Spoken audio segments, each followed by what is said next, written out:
কাঁচা তেঁতুল দিয়ে অনেক মজাদার একটি তেঁতুলের আচার তৈরি করা যায়, যেটাকে আপনারা মোরব্বাও বলতে পারেন এবং টক ঝাল মিষ্টি আচারও বলতে পারেন।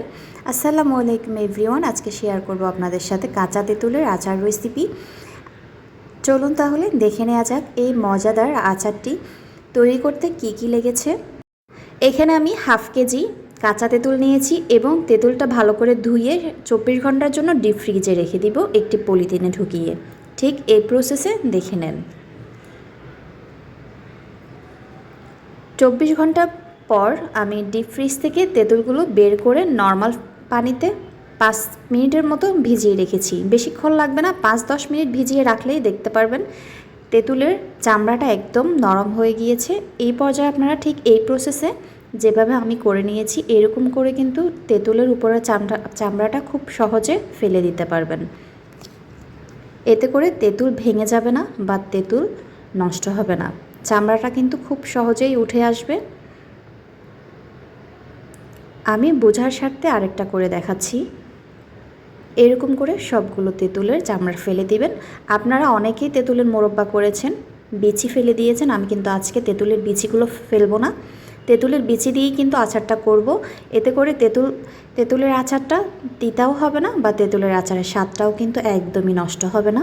তাহলে কষ্ট করে বিচিগুলো ফেলার কোনো প্রয়োজন নেই। দেখে মনে হচ্ছে তেঁতুলটা অনেকটা সিদ্ধ, আসলেই না। তেঁতুলটা যখন চামড়া ছাড়িয়ে কিছুক্ষণ রেখে দিবেন, তেঁতুলের কালারটা একদমই চেঞ্জ হয়ে যাবে। এখানে তেঁতুলের যে চামড়াগুলো আছে সেগুলো দিয়ে আমি চাটনি করব, সেজন্য সেটা আমি রেখে দিয়েছি। এখানে আমি চুলায় প্যান বসিয়ে নিয়েছি, 1 চিমটি পরিমাণ 5 ফোড়ন দিয়েছি। এই পর্যায়ে হাফ কাপ পানি আমি দিয়েছি, দেখে বুঝতে পারছেন কালারটা খুব সুন্দর এসেছে। এখানে দিয়ে দেব স্বাদ মতো লবণ, যতটুকু প্রয়োজন। এখানে হাফ কেজি তেঁতুলের জন্য আমি হাফ কাপ পানি দিয়েছি। চিনি দিয়েছি 2 কাপ। চিনি থেকে পানি উঠবে এবং তেঁতুল থেকেও কিন্তু পানি ছেড়ে দিবে, যার জন্য অতিরিক্ত পানি কিন্তু একদমই দেওয়া যাবে না। দিয়েছি 1 চিমটি পরিমাণ শুকনো মরিচ, চিলি ফ্লেক্স দিয়েছি। দেখতে পাচ্ছেন কালারটা, পানির কালারটা একদমই চেঞ্জ হয়ে গিয়েছে। এই পর্যায়ে যখন ফুটে উঠবে তখন দিয়ে দেব কাঁচা তেঁতুলগুলো। দেখে যতটা ইয়াম্মি মনে হচ্ছে, অসাধারণ ছিল এই তেঁতুলের মোরব্বাটা বা টক ঝাল মিষ্টি আচারটা। আপনারা বাসায় করলে অবশ্যই কিন্তু বুঝতে পারবেন, এবং যারা এখনও ট্রাই করেননি তাদেরকে বলবো অবশ্যই কিন্তু এই আচারের রেসিপিটা বাসায় একবার হলো ট্রাই করবেন। আর কেমন হয়েছে অবশ্যই কমেন্ট বক্সে জানিয়ে দিবেন। এবার একটু নেড়ে ছেড়ে দিব। এখন দিয়ে দেব 5 ফোড়ন। 5 ফোড়নের পাউডার দিয়ে দিব আমি এখানে 1 চামচের মতো দিয়েছি।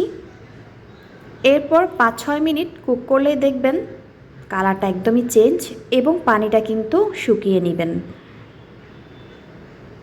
এই পর্যায়ে আচারটা সম্পূর্ণ তৈরি দেখে অবশ্যই বুঝতে পারছেন। আজকের মতো এখানেই, আল্লাহ হাফেজ।